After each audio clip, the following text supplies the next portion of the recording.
Hello बच्चों, कैसे हैं आप। एक बार फिर आप सभी का बहुत बहुत स्वागत है मेरे YouTube channel M Khalid classes में। मैं मोहम्मद खालिद आज आपके सामने फिर उपस्थित हूँ एक नए वीडियो के साथ, जिसमें हम लोग पढ़ेंगे कक्षा 8 की गणित। और आज हम लोग शुरुआत करने वाले हैं अभ्यास 3 की। ये जो तीसरा पार्ट है, आज हम इसकी शुरुआत करेंगे। देखिए, दूसरे पार्ट में हम लोगों ने वर्गमूल पढ़ा और वर्गमूल निकालना सीखा, संख्याओं का वर्ग करना सीखा और वर्गमूल भी निकालना सीखा, जिसमें पूर्ण वर्ग संख्याएं भी थी और जो ऐसी संख्याएं थी जो पूर्ण वर्ग नहीं थी उसका भी वर्गमूल ज्ञात करना हम लोगों ने पिछले अभ्यास में सीखा है। जिसने वर्गमूल नहीं पढ़ा हो तो मेरी रिक्वेस्ट है कि आप पहले हमारे चैनल पर जा कर के पहले वर्गमूल से संबंधित वीडियोज़ को देख लें, उसके बाद जो है ये वाला वीडियो देखें। आज हम लोग वर्गमूल की तरीके से ही एक संक्रिया और होती है जिसको हम कहते हैं घनमूल ज्ञात करना। ठीक है, जिसको हम क्या कहते हैं, संख्याओं का घनमूल ज्ञात करना। और आज हम उससे संबंधित चीज़ों को पढ़ेंगे। संख्याओं का घनमूल ज्ञात करने से पहले सबसे पहले हम लोग ये समझते हैं कि घन क्या होता है। संख्याओं का घन क्या होता है, इसको हमें समझना है। जिस तरह से संख्याओं का वर्ग हम लोगों ने सीखा था कि जैसे 5 का वर्ग था, 5 को 5 से ही गुणा कर दें तो 5 का वर्ग हो जाता है 25। इसी तरह से 7 को 7 से गुणा कर दें तो उसको कहते हैं 7 का वर्ग और उसका मान होता है 7 का वर्ग कितना होगा, 7 गुणे 7 मतलब 49। ठीक है, तो इसी तरह से संख्याओं का घन भी होता है। घन का मतलब होता है उसमें घात 3 कर दी जाती है या उसको 3 बार गुणा कर दिया जाता है। जैसे कि देखिए, हमने कहा कि 2 का घन, 2 का घन, तो घन का मतलब क्या हुआ, 2 की घात 3। और 2 की घात 3 का मतलब क्या हुआ, 2 गुणे 2 गुणे 2। और इसका मान कितना हुआ, 2 दूने 4, 4 दूनी 8। ठीक, इसी तरह से हम 3 का घन भी निकाल सकते हैं। 3 का घन क्या होगा, तो 3 की घात 3 मतलब 3 गुणे 3 गुणे 3, तो 3 तिया 9, 9 त्रिक 27। इसी तरह से 4 का घन क्या होगा, आप समझ गए। 4 का घन हम लिख सकते हैं 4 की घात 3 का मतलब 4 गुणे 4 गुणे 4, 4 चक्कू 16, 16 चक्कू 64। इसी तरह से आप समझ गए 5 का घन, 5 का घन क्या होगा, 5 की घात 3, 5 की घात 3 का मतलब 5 गुणे 5 गुणे 5 और 5 25, 25 पंचे 125, तो इसका घन होगा 125। ठीक है, तो उम्मीद है आप लोगों को ये समझ में आ गया होगा। तो चलिए इसके बाद देखते हैं हम लोग अभ्यास में दिए हुए प्रश्न। आइए देखते हैं किताब में दिया हुआ पहला प्रश्न। पहला प्रश्न क्या है, हमें 7 का घन निकालना है। ठीक है, तो प्रश्न नंबर 1 का जो शुरुआत करते हैं तो उसमें 7 का घन निकालना है। तो 7 का घन क्या हो जाएगा, 7 का घन का मतलब हुआ 7 की घात 3 और 7 की घात 3 का मतलब क्या हुआ, 7 गुणे 7 गुणे 7 और 7 गुणे 7 गुणे 7, इसका मतलब कितना हुआ, 7 सत्ते 49 होता है। 49 और 7 की गुणा कर दीजिए, देखिए इसे, तो कितना हो जाएगा, 7 9 63, 7 चौक 28, 6 34, ये हो गया 343। तो ये आपका उत्तर आ जाएगा 343। ये हो गया 7 का घन। ठीक है, इसी तरह से दूसरा दिया हुआ है किताब में 12 का घन ज्ञात करना। ठीक है, तो 12 का घन, तो 12 का घन कैसे निकालेंगे, 12 की घात 3 कर देंगे, इसका मतलब 12 गुणे 12 गुणे 12, 12 12 और 12 की गुणा करेंगे। तो देखिए अब 12 12 की गुणा होती है 144, ये हमको याद है, आपको ना याद हो तो आप गुणा करके देख सकते हैं। तो 144 और 12 की गुणा फिर कर दीजिए, 12 चौक 48, 12 चौक 48 और 4 52, हाथ से लगे 5, 12 कम 12 5 17, तो ये हो गया 1728। तो ये उत्तर हो गया। ठीक है, उसके बाद देखते हैं अगला। उसके बाद किसका घन निकालना है, 17 का घन निकालना है। देखिए किताब में दिया है 17 का घन, तो 17 का घन कैसे निकालेंगे, 17 की घात 3, 17 की घात 3 का मतलब कितना हुआ, 17 गुणे 17 गुणे 17, 17 17 17 की गुणा कर दीजिए, 17 17 की गुणा होती है 289, ये आपको याद होगा जब वर्ग किया था। ठीक है, और ये 17। ठीक है, तो इसको फुटकर भी गुणा कर सकते हैं, 17 से भी गुणा कर सकते हैं, जैसा आपको आसान लगे। जैसे 7 से गुणा कर दिया, 7 9 63, 7 8 56 और 6 कितना हुआ 62, हाथ से लगे 6 और 7 2 14, 6 20 अच्छा, फिर गुणा कर दीजिए, 1 9 9, 1 8 8, 1 दूना 2, जोड़ दीजिए 3, 9 2 11 का 1, हासिल लगा 1 9 4, तो 4913 ये हो गया। ठीक है, ये हो गया 17 का घन। इसके बाद देखिए प्रश्न में कह रहा है अगला 17 के बाद ये कह रहा है 19 21 और 100। 19 का घन हमें निकालना है, तो हमने लिख दिया 19 की घात 3, 19 गुणे 19 गुणे 19। ठीक, 19 19 और 19 की गुणा कर देना है, तो देखिए कितना आ जाएगा। 19 और 19 की गुणा 361 होती है। जी चाहे कर लीजिए, जी चाहे याद कर लीजिए, क्योंकि 19 का वर्ग 361 होता है, और 19 से फिर इसको गुणा कर दीजिए। ठीक है, तो 9 एकम 9, 9 6 54, 54 के 4 हंसी लगे 5, 9 3 27 5 32, और 1 एकम 1, 1 छक्का 6, 1 3 3, 9 5 और 6 2 8 और 6, तो 6859 ये हो गया 19 का घन। ठीक है, अच्छा, फिर उसके बाद ये जो पांचवा पार्ट है 19 के बाद देखिए प्रश्न में दिया होगा 21 का घन करना।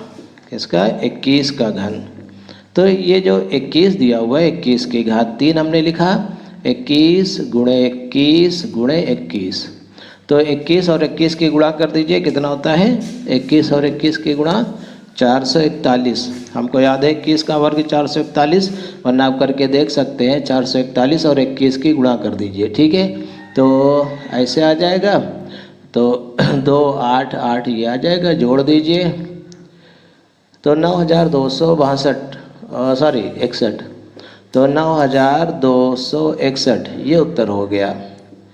ठीक है, अच्छा, उसके बाद जो है छठा प्रश्न इसका दिया हुआ है 100 का वर्ग, 100 का घन। तो 100 का घन करने के लिए बहुत आसान, 100 की घात 3, इसका मतलब हुआ 100 गुणे 100 गुणे 100। इनके गुणा करना आप अच्छे तरीके से जानते हैं। 1 एकम 1 एकम 1 हो गया, और जितने जीरो हैं उतने जीरो बढ़ा दीजिए। 6 जीरो हैं सब मिला के, 6 जीरो बढ़ा दीजिए, ये उत्तर हो गया। ठीक है, तो ये सब। दूसरा प्रश्न क्या है, ध्यान से समझिएगा, बहुत आसान है, उसी तरह का है। -5/9 का घन, इसका घन कितना होगा? इसका घन हमको पता है -5/9, इसकी घात 3 करना पड़ेगा, और घात 3 करने का मतलब क्या है कि इसको 3 बार हमें गुणा करना पड़ेगा। तो देखिए कितना हो जाएगा, इसको 3 बार गुणा कर देते हैं, -5/9 ऐसे। ठीक है, माइनस की गुणा प्लस, प्लस और माइनस की गुणा फिर माइनस, ये आ गया माइनस। ठीक है, 5 की गुणा 25, 25 और 5 की गुणा 125, तो माइनस का 125, और 9 9 81, और 81 और 9 की गुणा कर देंगे, 9 एकम 9 और 9 8 72, मन में ही गुणा कर लीजिए, 729, तो -125/729, ये -5/9 का घन हुआ। तो ये वाला उत्तर हमारा आ गया। इसलिए हमारा विकल्प कौन सा सही होगा, इसमें से देखिए चौथा विकल्प हमारा मिल रहा है, इसलिए हम लिख देंगे विकल्प 4th सही है, यह चौथा विकल्प सही है, ये हमारा उत्तर हो। बात तीसरा प्रश्न, ये जो तीसरा प्रश्न है ये कह रहा है निम्नलिखित में से कौन सी संख्याएं पूर्ण घन है। तो सबसे पहले दिया हुआ है 64, हमको ये बताना है ये संख्या पूर्ण घन है कि नहीं है।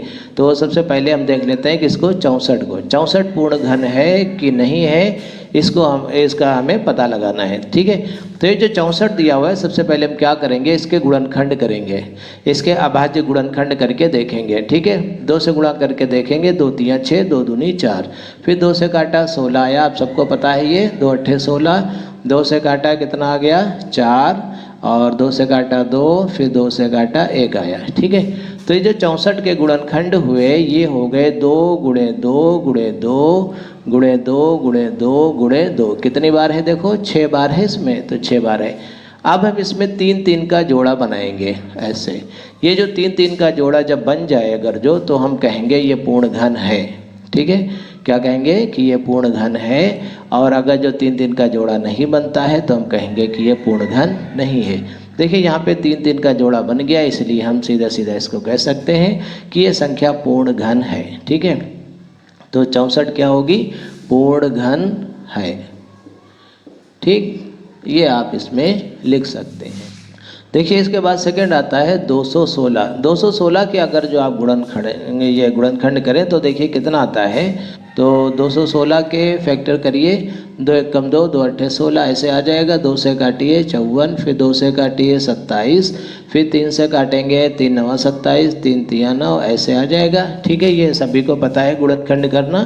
तो नहीं पता हो तो आप पिछले अभ्यासों को देख लीजिए, वर्गमूल वाली प्रश्नावली पढ़ लीजिए, अच्छे से आपको समझ में आ जाएगा। ठीक है, तो यहाँ ये जोड़ा बन गया, ये जोड़ा बन गया, तो हम क्या लिख देंगे कि ये पूर्ण घन है। क्या लिख देंगे? पूर्ण घन है। इसके बाद थर्ड 243। 243 को हमें चेक करना है कि ये पूर्ण घन है कि नहीं है। तो 243 के हम गुणनखंड करेंगे। तो 3 से काटिए 3 और 24, 3 एक कम 3, फिर 3 से काटिए 3 दूनी 6, 3 सत्ते 21, फिर 3 से काटिए 3 9 27, 3 3 9 ऐसे ये गुणनखंड हो जाएंगे।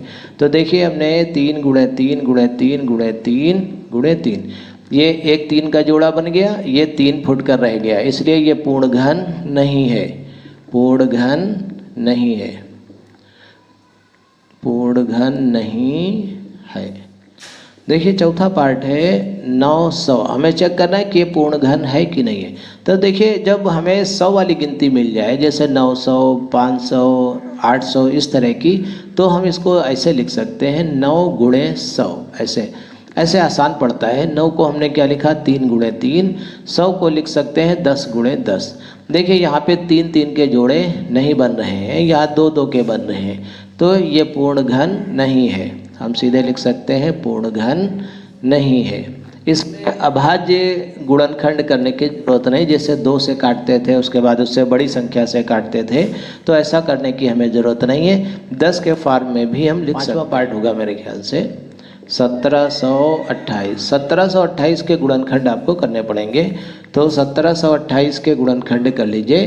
तो 2 से काटे 2 अट्ठे 16, 2 छंग 12, 2 चक्कू 8, फिर 2 से काटे 2 चक्कू 8 और 2 तियाँ 6 और 2 दूनी 4, 432 आ गया। 2 से काटो 216 आ गया, फिर 2 से काटिए 108 आ गया, 2 से काटिए 54, फिर 2 से काटिए 27, फिर 2 से नहीं कटेगा, अब 3 से काटिए 3 9 27, 3 3 9, ये इस तरह से गुणनखंड हो जाएंगे। अब आप क्या करिए, इसको फैक्टर के रूप में लिख लीजिए, गुणा के रूप में इसको लिख लीजिए। 2 गुणे 2, 2 कितनी बार है? 6 बार है, ऐसे लिख लीजिए। और 3 को भी लिख लीजिए। इस तरह से हमने लिखा। अब देखिए 3 3 के जोड़े बन रहे हैं कि नहीं? ये देखिए बन गया, ये बन गया, ये भी बन गया। इसमें सभी संख्याओं के जोड़े बन गए, इसलिए हम लिख देंगे पूर्ण घन है। ठीक है, यही हमारा उत्तर होगा। इसके बाद अगली संख्या दी हुई है 10 64 80। तो ये कितनी बनी? इकाई, दहाई, सैकड़ा, हजार, 10 लाख, 1,06,480। हमें ये पता लगाना है कि ये पूर्ण वर्ग है कि नहीं। फिर इसमें भी वही तरीका हम क्या करेंगे, इसके अभाज्य गुणनखंड करेंगे, फिर पता लगाएंगे। ठीक है, तो देखिए 10 64 80, तो इसको 2 से काटिए। तो इसको काट के लिख देते हैं हम लोग जल्दी से। तो इसके गुणनखंड ये आ गए। अब हम इसको लिख देते हैं सबको। 2 गुणे 2 गुणे 2 गुणे 2 गुणे 5 गुणे 11 गुणे 11 गुणे 11 ऐसे हो गए। अब देखिए 3 3 के जोड़े बनाते हैं, तो ये बन गया एक। ठीक है, और देखिए 11 का एक बन गया, बाकी इन संख्याओं के नहीं बने, तो इसका मतलब ये पूर्ण घन नहीं है। क्या लिख देंगे?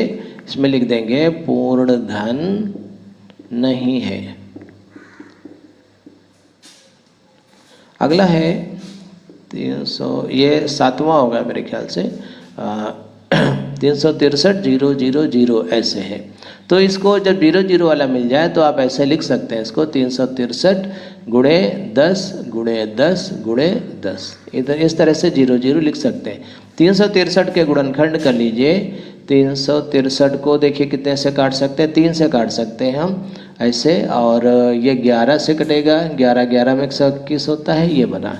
तो हम इसको लिख सकते हैं 3 गुणे 11 गुणे 11 गुणे 10 गुणे 10 गुणे 10, ये तो लिखा ही था। तो देखिए ये तो एक 3 का जोड़ा बन गया है, 3 का एक जोड़ा बन गया है, लेकिन इधर 3 3 के जो है समूह नहीं बन रहे हैं। तो जब 3 3 के समूह नहीं बन रहे हैं तो इसका मतलब ये पूर्ण घन नहीं है। हम लिख सकते हैं इसमें ये पूर्ण घन नहीं है।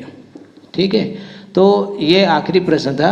उम्मीद है आप लोगों को ये वाली अभ्यास पसंद आई होगी और इसमें हम लोगों के पढ़ाने का तरीका आपको अच्छा लगा होगा। अगर आपको हमारे वीडियोज़ अच्छे लगे तो इसे दूसरे बच्चों तक भी पहुंचाएं और आप लोग अच्छे से पढ़िए, ध्यान से पढ़िए। ठीक है, इसी के साथ आज के लिए इतना ही। मिलते हैं फिर बहुत जल्दी अगले वीडियो में। मैं मोहम्मद खालिद आज आपसे विदा लेता हूं। वीडियो को देखने के लिए आपका बहुत बहुत धन्यवाद।